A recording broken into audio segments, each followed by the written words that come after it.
Good morning, dear students and friends. Welcome back to the Prithviraj English Academy. I hope you are doing well, enjoying your holidays. So, in that, you shouldn't be forget your studies. So, for that, I am here to make you study. So, as our social studies series is going on for the Karnataka State Board, part number 1 of 7th standard, chapter number 9, Introduction to the Legislative, Executive and Judicial Terminologies. We are doing the explanation of this this lesson. So without a delay, let's start the explanation of Introduction to Legislative, Executive and Judicial Terminologies. So in this chapter we are going to discuss about, we are going to understanding, we are going to learning the things, understanding the meaning and significance of legislative. Significance means importance of legislative. We will come to know about the legislative, executive and judicial structure, how the structure it is. And we are going to remembering legislative, executive and judicial powers. And we can identify the types of legislative, executive and judiciary. And we can even remember the works performed by the judiciary. Okay. In this video we are going to discuss, we are going to come to know about only the legislative. So what is the meaning of legislative? These are all things we will come to know. So first is legislative introduction. We are going to consider legislative is the first organ of the government to form and to express the will of the state. So here, so legislature we will going to consider the first organization, organ of the government. It will going to come to know, it will going to form the government, it will going to form and it will going to express the will of the state.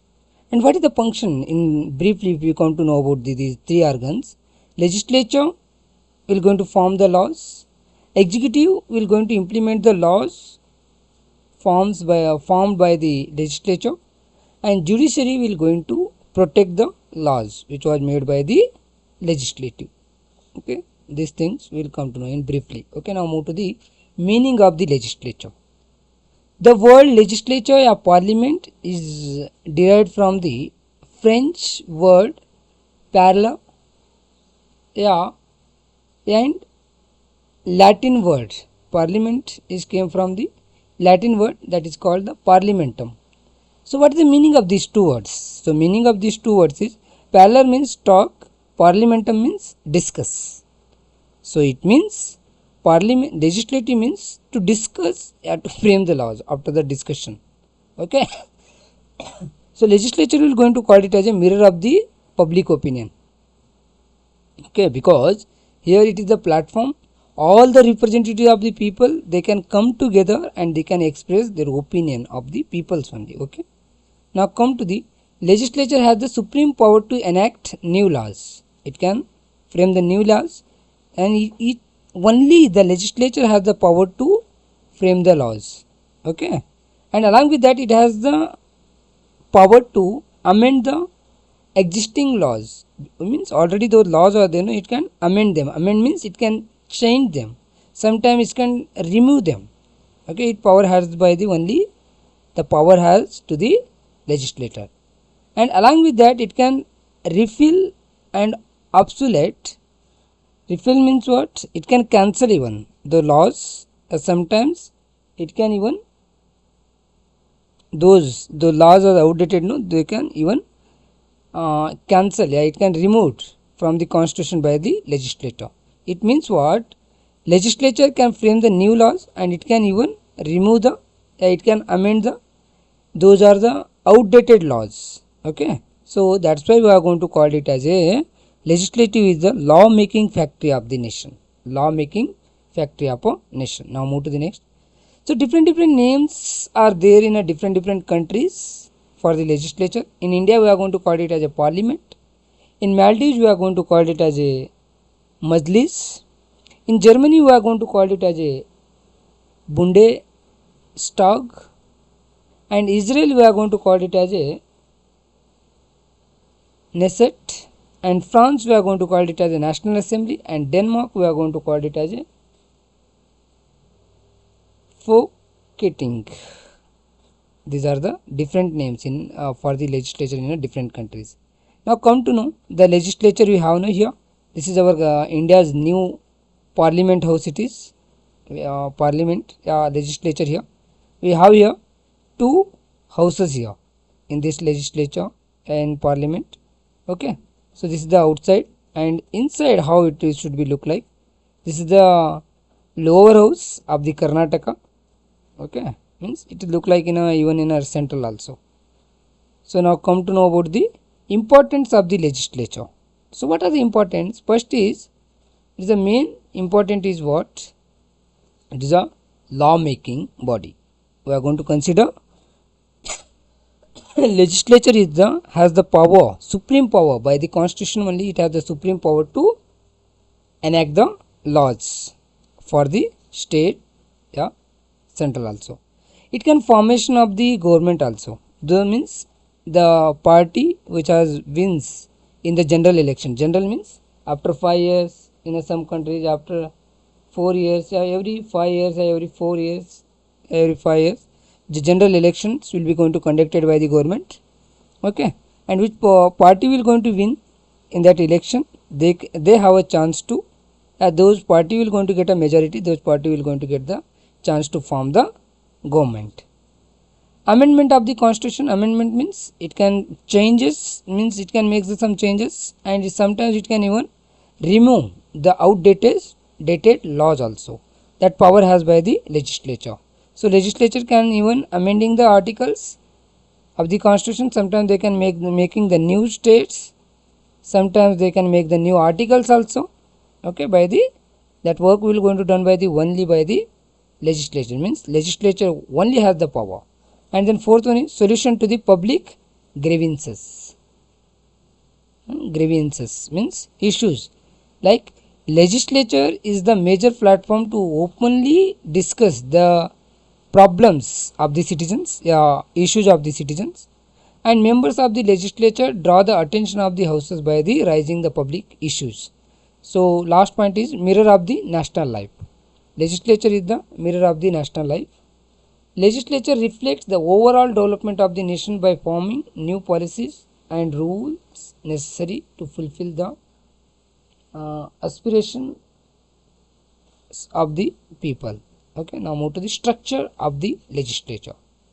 In a structure you have the two types. One is unicameral legislature and one more is bicameral legislature. Unicameral means one house will be there. It will going to consist of only one house. Bicameral means bi means two, cameral means houses. So here we have the two houses. It may be upper house and lower house in a different countries, and lower house and upper house they have the different names in different countries. Okay. Now here in a unicameral legislature means it is it has the only one house in a only one house we have in a unicameral legislature, and it is going to express the opinion of people in a only one house, that is in a unicameral legislature. And unicameral legislature is going to avoid the unnecessary repetition of the debates, because in a bicameral both the houses should be get the majority for the, and both the houses should be debate on one particular topic. Okay, but here only one time the debate, and if suppose they got a majority, then that bill will going to get become the law here. Okay, and it will going to protects the interest of the country by being economically means it is compared to the bicameral, it is less expensive. Okay, and such unicameral legislature will going to come to know about in a world nowadays. We have such will come to know in a Greece, Finland, Sweden, Denmark, Yugoslavia, Portugal, New Zealand, and etc. countries. These are the unicameral legislature. Now come to the bicameral legislature. Bicameralism legislature, where we will have. So what it means? Bicameral means already we know that two houses. It has the two houses. Okay, and it will going to take care of the interest of the people. Means discuss the things in both the houses. Okay, and afterwards once that bill will going to got the majority, then it will become the law. Okay, in bicameral legislature, first it will going to existence in England through the historical accident, and today most of the countries has the bicameral legislature. Okay, for example, in Indian legislature we are going to call it as a parliament, and parliament also we are going to consider the bicameral legislature. It has the two houses, like lower house will going to known as the Lok Sabha and upper house is called as a Rajya Sabha. Similarly, in England also have the bicameral legislature. Over there also have the two houses. One is lower house and one more is upper house. Lower house is known as the common house, the house of the commons, and upper house is known as the house of the lords. Okay, now move to the next. Powers and functions of the legislature. There will be a lot of debates and discussions on many issues and bills in the houses on the opinions of the people. Executive is the external form of the government, whereas legislature is its a internal form. Okay, executive is the external form of the government, but legislature is the internal form of the government because it will going to make the laws. The legislature has the widespread powers, means it has the more power compared to the other organizations, other organs. Okay, so by this one we have completed the explanation about the legislative. So thank you for watching this video, my dears. If you have any doubt, any suggestion, then please comment. Please like, subscribe and press the bell icon to get a more updates from my side. So Jai Hind, Jai Karnataka.